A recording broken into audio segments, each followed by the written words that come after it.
Bismillahirrahmanirrahim. Assalamualaikum warahmatullahi wabarakatuh. Saudara-saudara sekalian, mahasiswa PAI semester 2 yang saya hormati. Baik, hari ini kita akan melanjutkan perkuliahan sejarah kebudayaan Islam, ya. Setelah kemarin kita membahas mengenai Khulafaur Rasyidin, hari ini pada periode berikutnya kita akan membahas kekhalifahan Bani Umayyah, ya. Jadi setelah Khulafaur Rasyidin berakhir di tahun 661, dunia Islam kemudian dipimpin oleh kekhalifahan Bani Umayyah, ya, dari tahun 661 sampai tahun 750. Nah, ini foto ini adalah saya beri keterangan. Jadi salah satu sudut Masjid Umawi, ya, Masjid Bani Umayyah di bekas ibu kota Bani Umayyah di Damaskus di Syria yang sampai hari ini masih bisa dilihat gitu. Masih ada peninggalan Masjid Bani Umayyah, karena nanti kita akan melihat peta bahwa Bani Umayyah ini memindahkan ibu kota dari Madinah ke Damaskus, ya. Baik, kita masuk ke slide pertama, saudara sekalian. Ya. Nah, ini saya tampilkan lintasan sejarah Islam, ya. Lintasan sejarah Islam, maksudnya ini adalah bagaimana perjalanan umat Islam dari sejak kelahiran Nabi Muhammad Sallallahu Alaihi Wasallam, ya. Ini kelahiran Nabi Muhammad di tahun 571, ya. 571 di sini sampai 632. Kemudian kita kemarin sudah membahas Khulafaur Rasyidin, ya, di tahun 600-an di sini Khulafaur Rasyidin. Terus itu sejarah Islam tuh. Nah, ini sampai masa kita sekarang nih. Ini tahun 2000, ya. Jadi yang angka atas ini 500, ya. 500, 600, 700, 800. Nah, ini rentang 100 tahunan. 1900 sampai 2000, ya. Nah, angka yang kecil-kecilnya yang mudah-mudahan bisa kelihatan itu rentang 10 tahunan, ya, yang kecil-kecil yang di bawah itu. Nah, ini masa Nabi Muhammad SAW, kemudian Khulafaur Rasyidin yang warna kuning, kemudian Bani Umayyah ini. Nah, nanti kemudian umat Islam memasuki masa Abbasiyah, ya. Kemudian setelah Abbasiyah runtuh, di sini muncul Turki Utsmani sampai di sini, ya, sampai tahun 1900-an. Dan inilah akhir dari kekhalifahan, ya, tahun 1920-an. Nah, inilah masa kita tahun 2020, ya, 21 sekarang. Masanya COVID, ya, sekarang. Jadi ini perjalanan sejarah umat Islam dari masa Nabi Muhammad SAW sampai masa kita.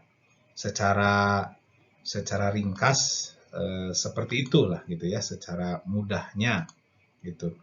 Jadi sekali lagi ini masa Nabi, ya, masa Nabi tahun 500-an, kemudian kemarin kita Khulafaur Rasyidin, kemudian yang sekarang kita bahas adalah Bani Umayyah, ya.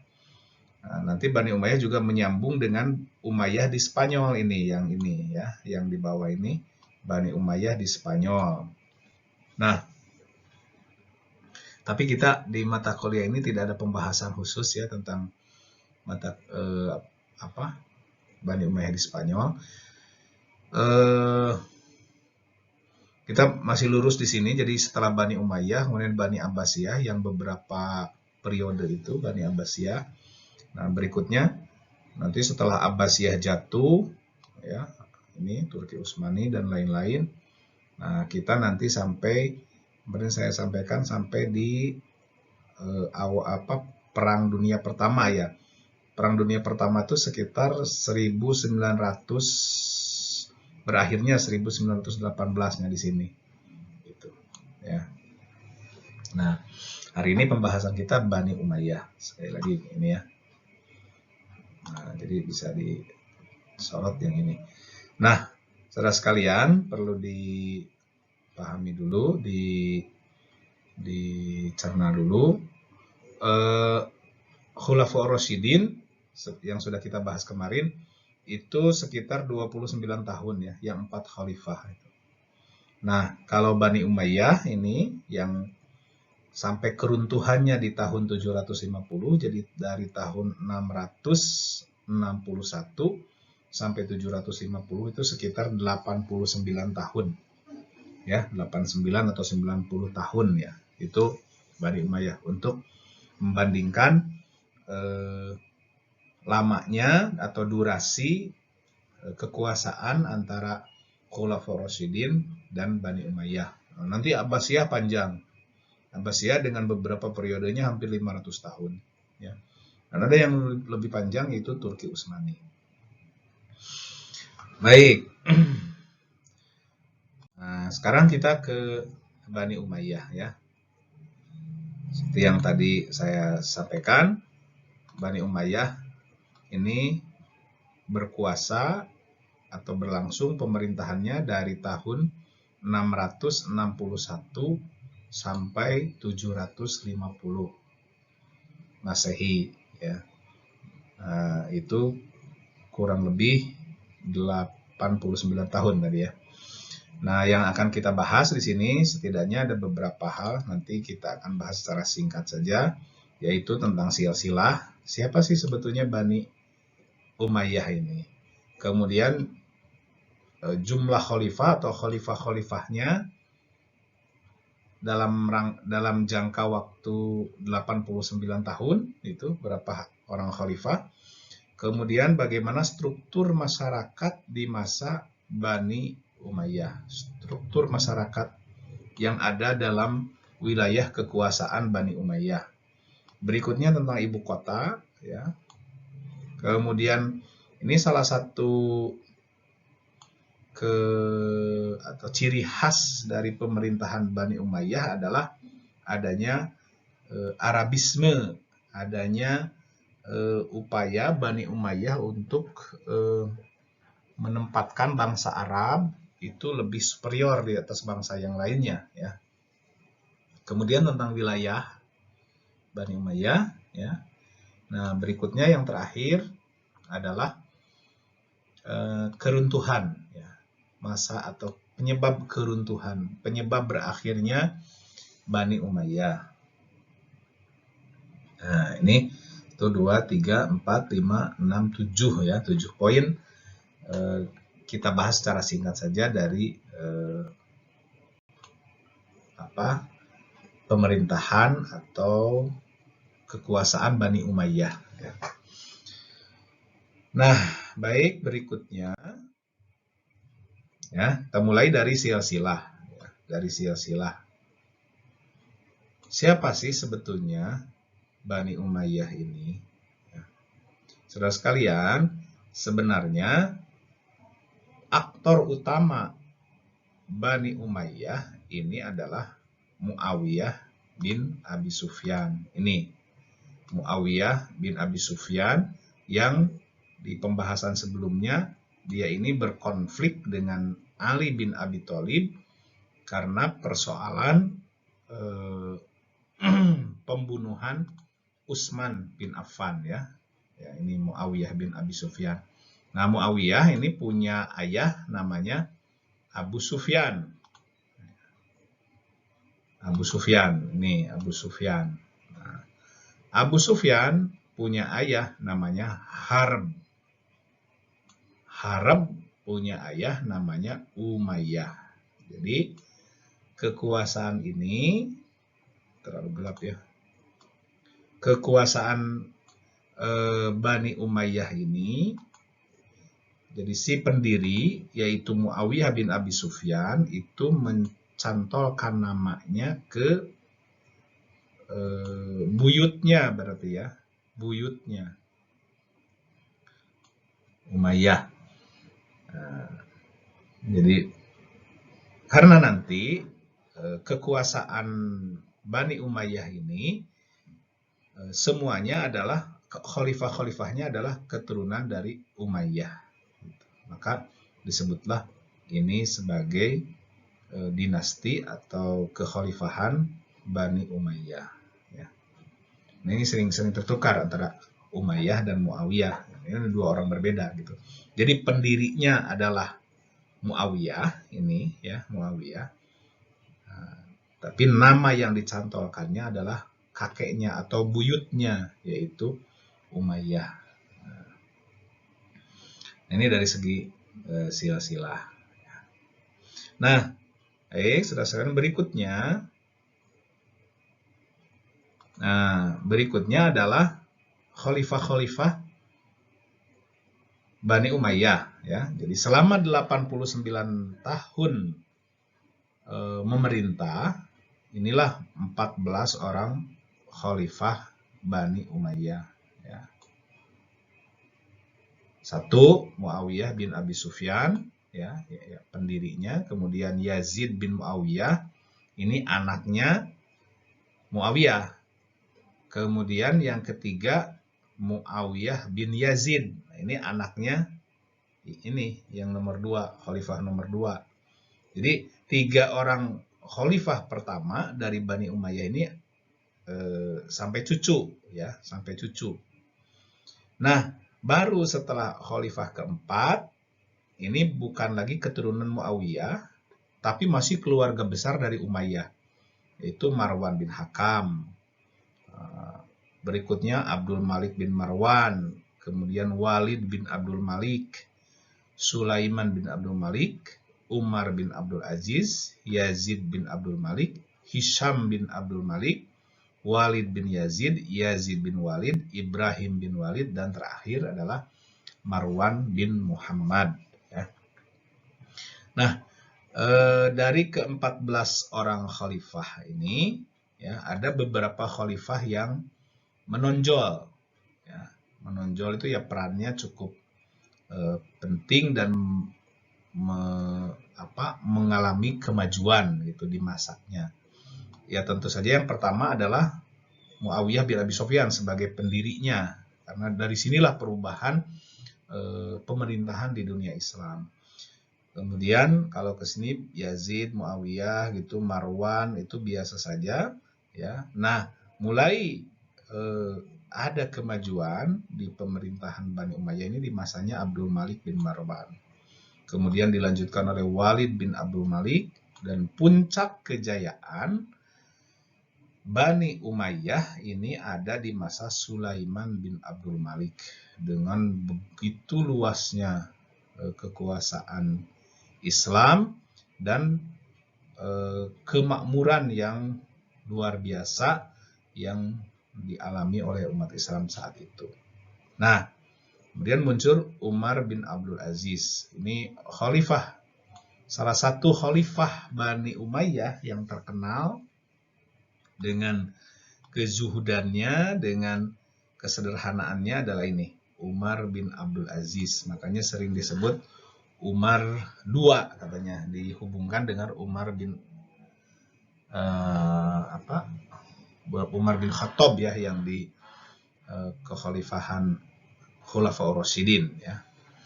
Nah, dari masa ini mulai kekuasaan Bani Umayyah agak meredup ya, Yazid, kemudian tapi bangkit lagi di masa Hisham ya, Hisham bin Abdul Malik. Nah, kemudian terus kesininya makin turun. Nah, berakhirlah masa kekhalifahan Bani Umayyah ini di masanya Marwan bin Muhammad ya. Marwan bin Muhammad. Tuh. Jadi ini 14 orang khalifah Bani Umayyah ya. Baik. Berikutnya saudara sekalian. Nah, kita sampai di persoalan struktur masyarakat ya. struktur masyarakat atau bagaimana keadaan lapisan masyarakat pada masa Bani Umayyah. Nah, secara garis besar, karena wilayah kekuasaan yang sedemikian luas, Bani Umayyah membagi masyarakat saat itu menjadi dua kelompok. Satu Muslim, kemudian yang kedua non-Muslim. Nah, yang menarik di masa Bani Umayyah ini, Muslim juga dibagi dua. Jadi ada Muslim Arab, ada Muslim non-Arab. Ini berkaitan dengan privilege, ya, berkaitan dengan keistimewaan, berkaitan dengan fasilitas-fasilitas yang diterima. Karena di masa ini, di masa Bani Umayyah ini, orang Muslim tapi dia non-Arab itu derajatnya tidak sama dengan Muslim yang non-Arab. Gitu. Jadi tetap Arab itu lebih superior dan mereka sangat berbangga-bangga dengan kearabannya. Gitu. Tapi ini juga ada nilai positif, gitu, tidak selalu bermakna negatif, karena kemudian nanti seperti yang sekarang kita lihat, wilayah Timur Tengah kemudian menjadi terarabkan. Salah satunya dengan tulisan Arab yang begitu memasyarakat. Gitu. Padahal waktu itu tulisan Arab atau tradisi atau budaya Arab itu masih kalah di wilayah Timur Tengah itu dibanding dengan budaya Persia atau Romawi.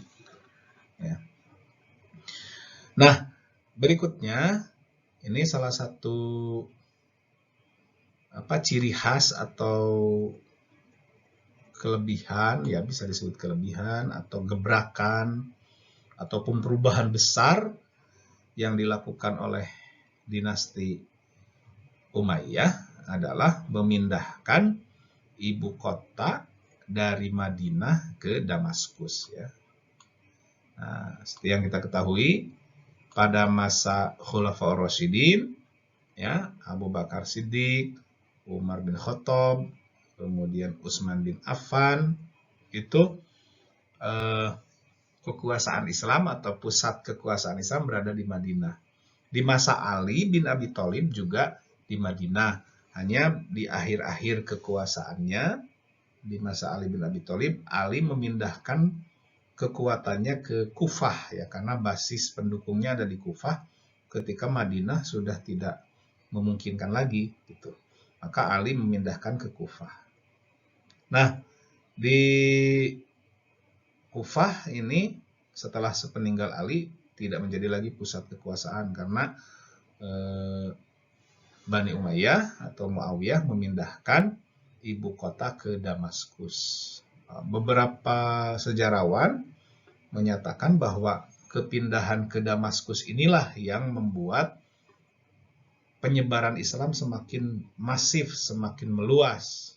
Maka nanti kita akan melihat betapa hebatnya ekspansi wilayah di masa Bani Umayyah ini.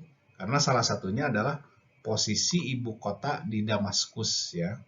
Jadi ini secara politik, secara ekonomi, ibu kota di Damaskus ini lebih menguntungkan daripada di Madinah, ya, di Madinah.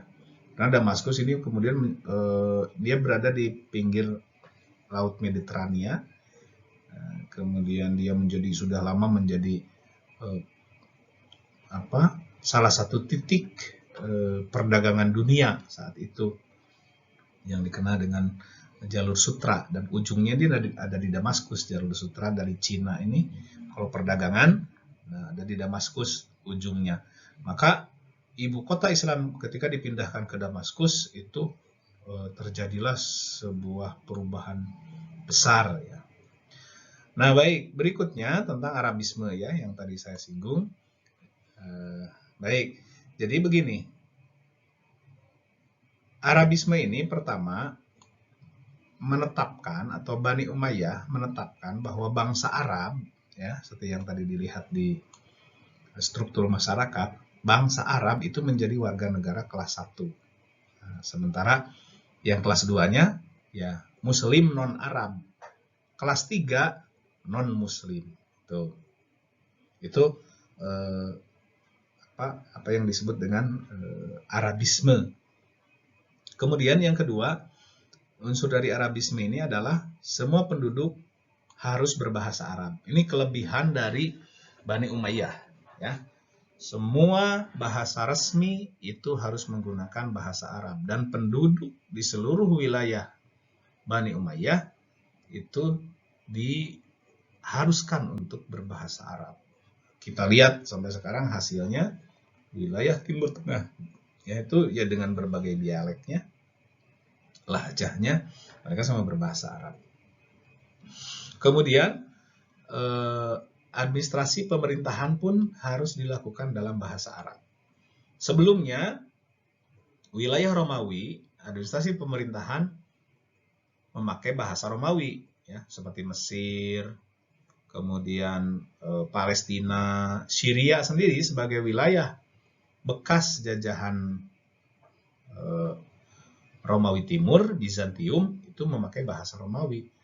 Nah, sementara wilayah-wilayah bekas Persia juga administrasinya memakai bahasa Persia. Nah, didobraklah oleh Bani Umayyah, semuanya harus pakai bahasa Arab. Inilah yang politik kebijakan yang luar biasa dari Bani Umayyah, itu kebijakan Arabisme, ya. Nah, sekarang tentang wilayah, ya. Baik. Berikutnya tentang wilayah. Wilayah Islam, wilayah kekuasaan pada masa Bani Umayyah ini membentang dari timur sampai ke barat. Nah, timurnya sampai menyentuh perbatasan Cina, ya, nanti kita lihat. Kemudian untuk wilayah barat itu Spanyol. Pada masa inilah, pada masa Bani Umayyah lah, Spanyol itu bisa dikuasai oleh umat Islam. Kemudian di utara ada Bizantium, ya, perbatasan Bizantium. Jadi Romawi Timur itu sudah terpepet oleh kekuasaan Islam. Tapi pada masa Bani Umayyah ini Konstantinopel sebagai ibu kotanya belum dikuasai, ya. Nah, terakhir saudara sekalian adalah mengenai keruntuhan, karena bagaimanapun sebuah kekuasaan itu pada akhirnya juga runtuh, ya. Nah, apa sih sebetulnya yang menyebabkan keruntuhan Bani Umayyah, ya? Tadi di slide sebelumnya kita lihat khalifah terakhir Bani Umayyah ini adalah siapa? Marwan bin Muhammad, ya, Marwan bin Muhammad. Nah, apa yang menjadi unsur utama keruntuhan, penyebab faktor utama keruntuhan Bani Umayyah? Satu, adanya perselisihan di internal istana. Ya, begini, seperti yang kita lihat di masa Bani Umayyah ini, pemerintahan atau kekuasaan Islam kemudian yang sebelumnya menganut, katakanlah, ya sebetulnya bukan demokrasi, ya, kalau di masa di masa Khulafaur Rasyidin. Ya, memang bukan demokrasi murni seperti yang kita lihat sekarang, tapi juga bukan berdasarkan keturunan, ya, tidak monarki. Nah, tapi Bani Umayyah ini kemudian mengubah sistem pemerintahan Islam menjadi monarki hereditis, ya, keturunan, dan ya semua juga ada potensi konflik, ya. Semua jenis pemerintahan itu menyimpan potensi konflik. Ya, hanya kalau monarki itu potensi konfliknya akan lebih mudah muncul dari aspek keluarga. Gitu. Makanya di sini perselisihan internal keluarga. Ya, paling utama adalah siapa pengganti ini, siapa pengganti ini, bagaimana ini adiknya, bagaimana kakaknya, bagaimana, seperti itulah, ya, perselisihan di internal istana. Kemudian yang kedua, ya, kekecewaan Muslim non-Arab atas politik Arabisme, ya.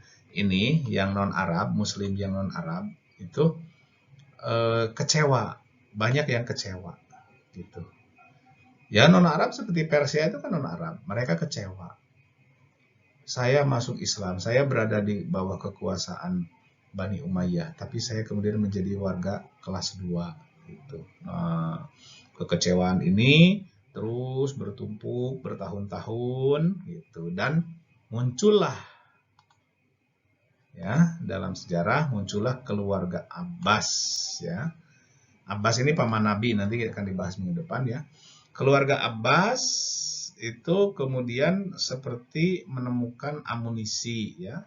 Selain mereka tentu saja merasa lebih berhak dalam menguasai kekuasaan Islam, tapi juga mereka juga menunggangi kekecewaan Muslim non-Arab. Makanya di sini disebutlah propaganda keluarga Abbas. Terus, akhirnya meledaklah pemberontakan terhadap Bani Umayyah, dan tahun 750 ya, ini tahun 750 selesailah Bani Umayyah dan ibu kota Damaskus bisa dikuasai, walaupun nanti dari keluarga Bani Umayyah ada yang melarikan diri ke Spanyol, dan di Spanyol berlanjutlah Bani Umayyah yang itu di luar kekuasaan Bani Abbasiyah. Baik, saudara sekalian, berikutnya, nah ini saya ingin menampilkan wilayah kekhalifahan Bani Umayyah ya, Bani Umayyah. Jadi di masa Bani Umayyah, kita lihat dulu tadi dikatakan bahwa dari timur ke barat, kita lihat dari timurnya, ini kan Tiongkok nih, Cina ya, Cina. Nah, kira-kira tadi perbatasan Bani Umayyah itu sudah sampai di sinilah. Ini kan wilayah Cina. Ya. Wilayah Cina ini bagian timurnya, kemudian di baratnya ini ada Spanyol. Ini sampai di sini. Ya. Jadi luas sekali. Nah, kalau Jazirah Arab yang ini sudah jelas dikuasai. Ya. Itu Jazirah Arab ini, Iran semua. Itu. India juga sebagian saat itu sudah bisa dikuasai. Nah, seperti inilah wilayah kekuasaan. Nah, kalau utaranya Turki itu sudah, ya. Nah, kira-kira seperti ini. Dan di masa itu tidak ada negara yang bisa menyaingi kekuasaan Islam ya di bawah Bani Umayyah. Ini sampai ke sini ya.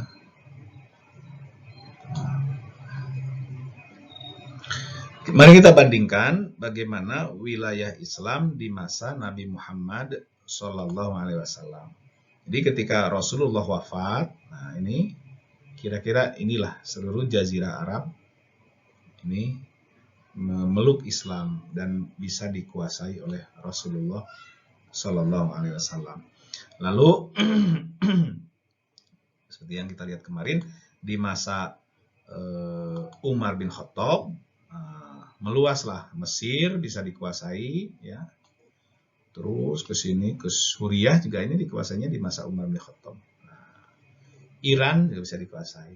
Nah, ini bisa menjadi perbandingan bagaimana pertumbuhan kekuasaan di masa Bani Umayyah ya, kekuasaan Islam. Nah, di mana letak Damaskus? Ini dia Damaskus. Saya tunjukkan dulu. Nah, Suriah ya, ini ada Suriah. Nah, kira-kira di sinilah Damaskus. Suriah. Jadi, Islam ini sampai di masa Bani Umayyah ya, ini sudah berarti dua ibu kota ya. Jadi gini, ini di sini Mekah ya, Mekah,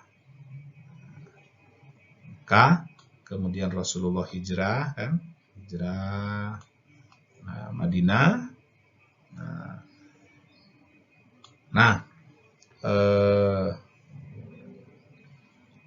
Madinah, kemudian oleh Muawiyah nanti ibu kota dipindahkan ke Suriah, ya, ke Damaskus. Nah, kemudian ketika di Damaskus ini runtuh kekuasaan Bani Umayyah, sebagian atau ada beberapa keturunan Bani Umayyah yang melarikan diri ke Spanyol yang sudah kerajaan Islam, ya, Spanyol kekuasaan Islam, dan mereka kemudian memproklamirkan diri sebagai penguasa Spanyol Islam yang berpisah dari dunia Islam yang lainnya. Itu untuk pembahasan berikutnya, ya, ke depan di masa Abbasiyah.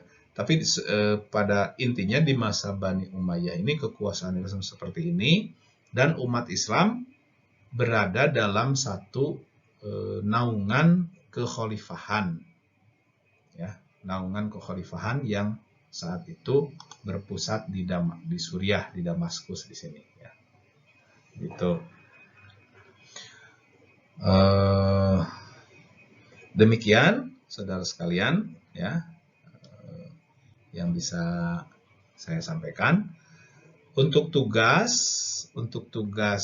terstruktur, silakan Anda gambar lagi peta kekuasaan Bani Umayyah ini, ya. Kemudian Anda gambar dalam selembar kertas, dalam kertas HPS. Kemudian di foto, dan fotonya nanti tampilkan atau posting di Google Classroom. Jadi kemudian beri judul wilayah kekhalifahan Bani Umayyah. Demikian untuk hari ini. Terima kasih atas perhatian Anda sekalian. Assalamualaikum warahmatullahi wabarakatuh.